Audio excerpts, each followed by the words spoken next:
যে কমিটি আসুক না কেন, যে কমিটির এই মোবাইলটা ফুটবল দল অনেক ভালো হবে, গতবারের থেকে অনেকটাই ভালো হবে।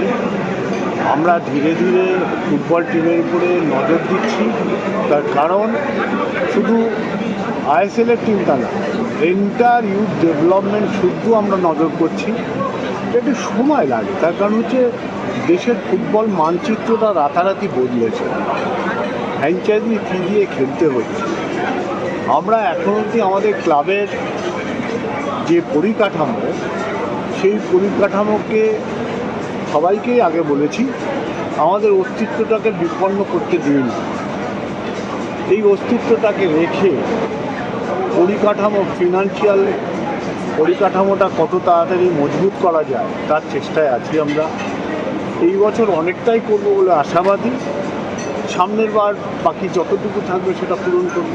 পরিকাঠামো উন্নয়ন বলতে কি, মানে কোনটা? আর্থিক পরিকাঠামো বলেছে, পয়সা করি কীভাবে আরও বেশি আসতে পারে, স্পন্সরশিপ আসতে পারে, বিজনেস মডেল আনবো খুব তাড়াতাড়ি বলবো।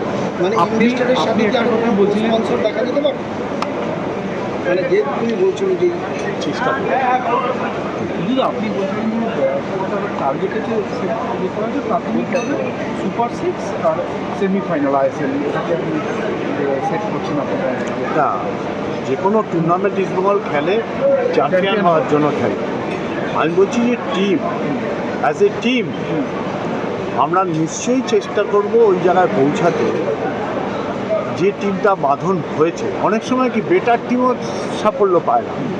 আমাদের টার্গেটটা থাকবে সুপার 6-এ যাওয়া, সেমিফাইনাল খেলা, মেবি সেমিফাইনাল থেকে ফাইনালে যাওয়া, ফাইনালে গিয়ে চ্যাম্পিয়ন হওয়া, অবশ্যই সেই টার্গেট থাকবে। কিন্তু টিমের যে ব্যালেন্স, যেমন বোম্বে, আদার কিছু টিম, তারা অনেক আগের থেকে প্রিপারেশান নিয়ে টিম করছে। আজকে অনেকে বলছে অমুক টিমটা অমুক করছে, অমুক টিমটা, মানে প্রত্যেকটা টিম তো 8-10 বছর ধরে আছে। আমরা তো সবে জয়েন করেছি, আমাদের পড়শি ক্লাব তো আর একটা ক্লাবের সাথে জয়েন করেছে, তাদের পরিকাঠামো নিয়ে চলছে, তো তাদের তো একটা সংঘবদ্ধ আছেই। আজকে তারা 7-8 বছর ধরে একটা টিম নিয়ে চালাচ্ছে, তা আমরা 3 বছর 4 বছর ধরে করছি। তা আমাদের পরিকাঠামো কিংবা খেলোয়াড়দের ক্ষেত্রে তো একটা পার্থক্য থাকবে, আমরা চেষ্টা করছি সেটাকে মিটিয়ে দেওয়ার। দিয়া মান্তকোসকে কি চুক্তি হয়ে গেছে? আমার মনে হয় সেটা প্রপার সময় প্রেস রিলিজ করেই জানানো হবে হয়েছে কি হয়, এক্ষুনি না বলাই বাঞ্ছে না। একটা বিষয়, সবাই চায় তাদের ক্লাব অন্যদের থেকে এক্সেপশনাল, সেক্ষেত্রে ইস্টবেঙ্গল ক্লাব পরবর্তীকালে এমনকি এক্সেপশনাল হবে যে অন্য ক্লাবগুলো থেকে অনেক এগিয়ে থাকে। তো এগিয়ে আছে সবার থেকে, সব ট্রফি হিসাব কর দেখতে পাবো, কিন্তু স্মল ক্লাব নতুন কিছু করবে না।